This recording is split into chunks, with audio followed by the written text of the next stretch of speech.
If your plan for solving the energy crisis was to dismantle a planet, people would call you a supervillain, but scientists call that a Dyson Sphere. It's one of the most famous ideas in science and science fiction, and you can find plenty of YouTube videos explaining why it's an absolutely genius idea, and you can also find plenty of YouTube videos saying that it's an absolutely stupid idea.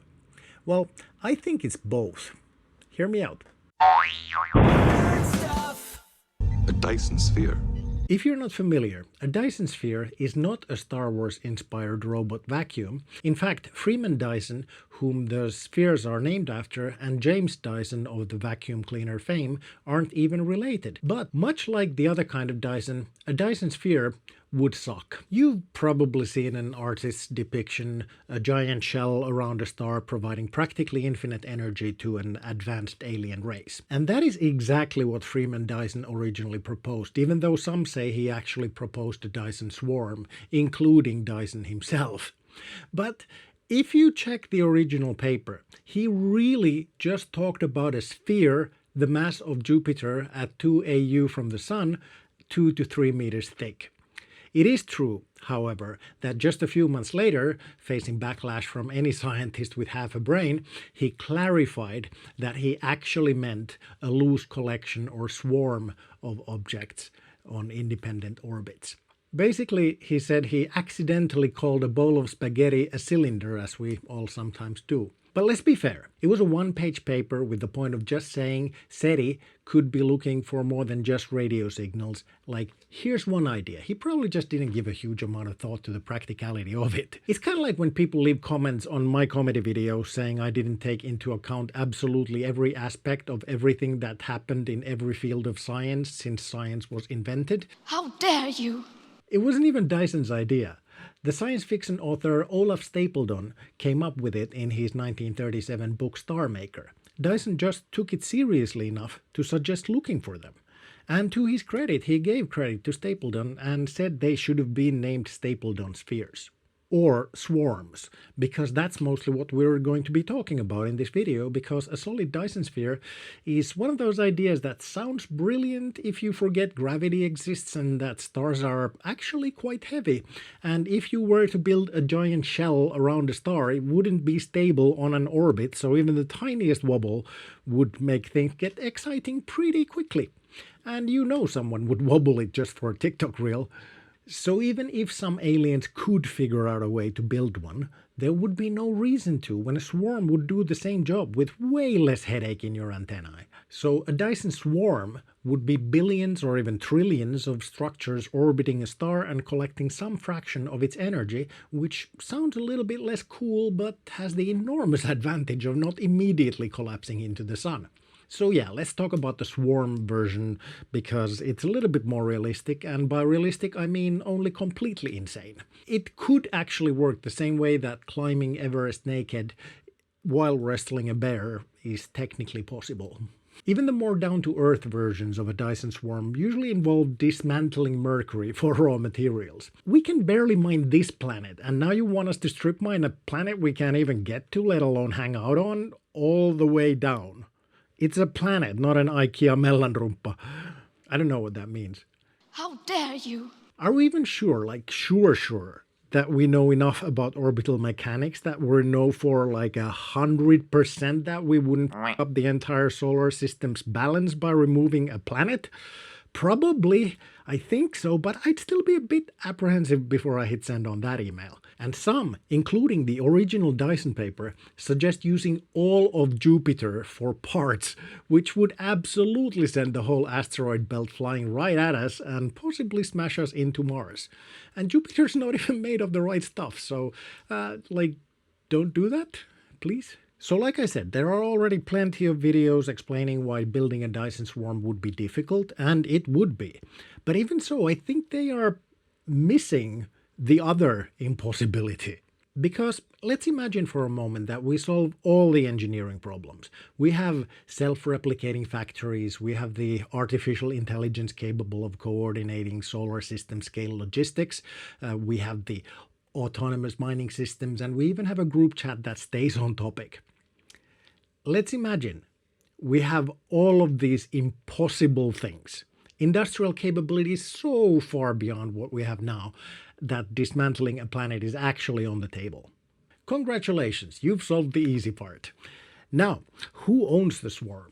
Is it some asshat with a chainsaw? Or the guy who democratized plagiarism? Is it humanity? The humanity that can't even figure out how to tax a trillionaire? The humanity that gives up democracy just to make sure someone can't use a particular toilet? Wait. I think I have to pee. The humanity that thinks Joe Rogan might have a point? That humanity?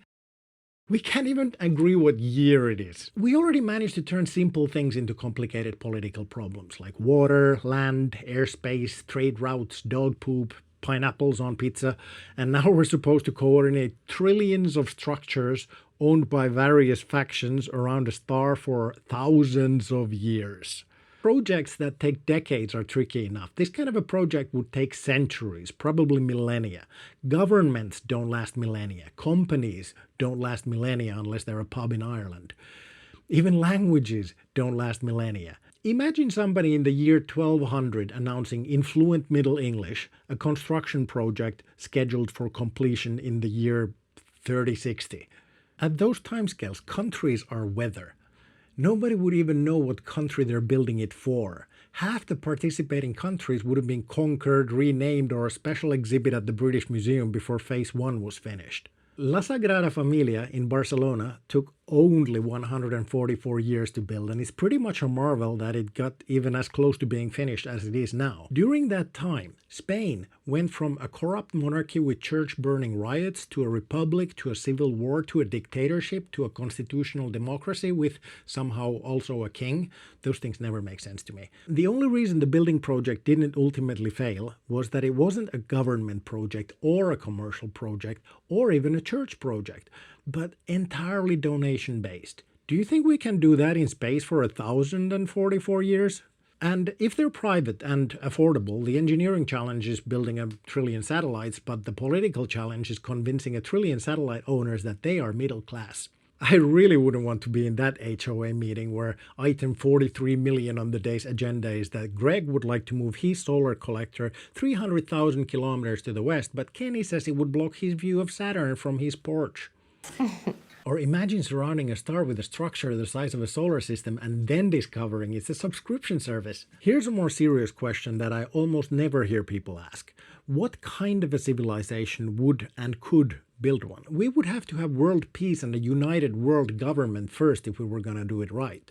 Maybe a civilization capable of building a Dyson swarm doesn't even need a Dyson swarm. Think about what you've already achieved before construction even begins. You've solved large-scale space industry. You've solved resource extraction across an entire solar system. You've probably built artificial intelligence that makes the sum total of all of our computers look like a single abacus. You've probably even solved expediting building permits. Your civilization has basically reached God status, and your first divine act is installing solar panels? That's some serious dad energy. You've become capable of dismantling planets, but your main concern is still charging your gadgets? That's like inventing teleportation because the fridge is all the way in the kitchen. But okay, maybe energy really is the ultimate bottleneck. Maybe every advanced civilization eventually requires stellar scale power. That is possible, especially when you start thinking about interstellar travel. But it's also worth noticing that this assumption comes from a specific time in history. Every generation imagines the future using whatever happens to be impressive at the time. The Victorians imagined giant steam-powered machines. In the 1950s, the future was nuclear cars, nuclear airplanes, nuclear household appliances. Seriously, there was a period of time in our history where people thought the technology capable of vaporizing cities would be great for vacuum cleaning. Even families had to be nuclear. Today is the same thing with AI. We have AI bird feeders and blow dryers. There's AI-enhanced bottled water. I think a smart toaster in 100 years will seem as silly as a nuclear one does today. We're actually lucky the marketers didn't go quite as hard back in the 1950s by actually putting nuclear reactors in toothbrushes. Maybe that's the big filter we've been looking for to solve the Fermi paradox. Every generation assumes that whatever is transforming society right now will continue to transform society forever. The way we think about Dyson swarms is less of a prediction and more of a projection. It tells us less about aliens and more about ourselves, like a good sci-fi concept should. A Victorian Dyson swarm would probably have had brass pipes sticking out of it. A mid-century Dyson swarm would have been nuclear, obviously. A 1980s Dyson swarm would have been powered by neon and cocaine. A 2026 Dyson swarm would require software updates and ask you to accept new terms and conditions like twice a week. And its success would somehow be based on how many likes it gets. And instead of sunlight, it would, of course, collect your personal data. If a golden retriever could conceive a Dyson sphere, it would be a huge tennis ball, is what I'm saying. And this is not necessarily even a criticism, it's just the way the human imagination works. We just kind of take what we can see and scale up. Sometimes we're right, but usually we're so wrong it's not even funny unless you're one of those people that liked Jackass back in the day, and I don't think many of those got this far in a video about astronomical engineering. But here's the thing, even if Dyson swarms are kinda stupid, Freeman Dyson was still onto something brilliant, because the structure itself was never really the point. The original paper wasn't a blueprint, it wasn't a proposal. There's barely any math on that thing. It was a strategy for finding ET. At the time, most people looking for extraterrestrial intelligence were looking for messages, radio signals and communication, somebody out there saying hello. Not necessarily to us, but still. But then Dyson suggested looking for something else, a different kind of footprint. An advanced civilization wouldn't necessarily use radio waves at all, let alone try to scream, "We're here!" into the abyss like we have. But if it's doing something large enough, we might be able to see it. There will be waste heat, there will be altered starlight, there will be a guy selling an online course on how to build your own Dyson swarm. There will be evidence. There's a lot of things we can't observe directly. We infer many things from their effects. Things like dark matter, the Higgs boson, ghost lineages of our own ancestors, and even the people in our lives to some extent. Because you never directly experience another person's thoughts, you experience the consequences, words, actions, expressions, liking and subscribing, the footprints of a mind that you can never directly observe. A lot of science is like that. We see footprints and we infer the animal. We see ripples and we infer the stone. We see the boss calling on our day off and infer we should have started drinking earlier. Basically, we used to be the nerdy girl from a 1950s rom-com waiting for the cute boy to call, but then Dyson had the amazing idea to go through the boy's trash instead. Oh, God damn it! Dyson didn't suggest we build a sphere or a swarm, he just pointed out that someone might, and this could be a thing that we might be able to detect. He certainly wasn't drawing up plans to turn Mercury into a giant Lego kit. And again, he got the idea from a sci-fi book. Science fiction is the only genre where somebody can make up a ridiculous idea and then 30 or 60 years later astronomers have to actually check. What science fiction does is put a mirror on us. When used right, it forces us to think bigger than we're used to thinking. For a few minutes we think in terms of stars instead of countries, in millennia instead of election cycles, in planetary demolition instead of urban planning. It's possible, I'd almost say likely, that all the details are wrong. Maybe no civilization ever builds a Dyson swarm. I don't know. Nobody knows. But it does raise an interesting question. A beaver builds a dam, a bee builds a hive. Will humans build a Dyson swarm? Or is the special thing that we do to argue about if we could?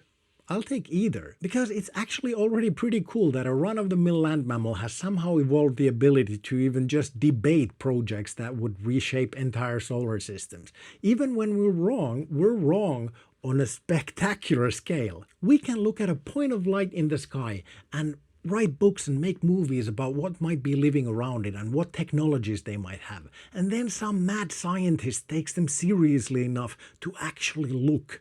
And if we someday do dismantle Mercury and build a Dyson swarm and somehow survive the Zoom meetings required to do it, it'll be those books and movies that inspired us.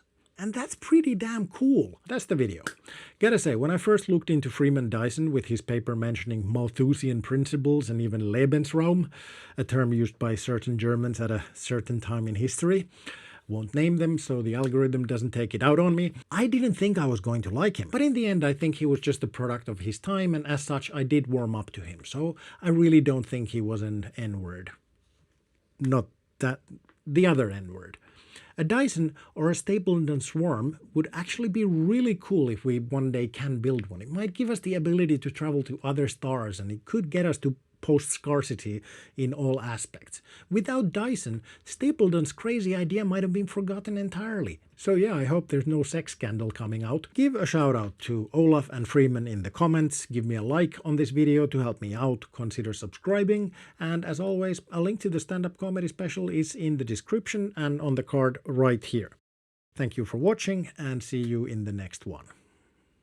In the 20th century, a physicist called Freeman Dyson postulated the theory that an enormous hollow sphere could be constructed around a star.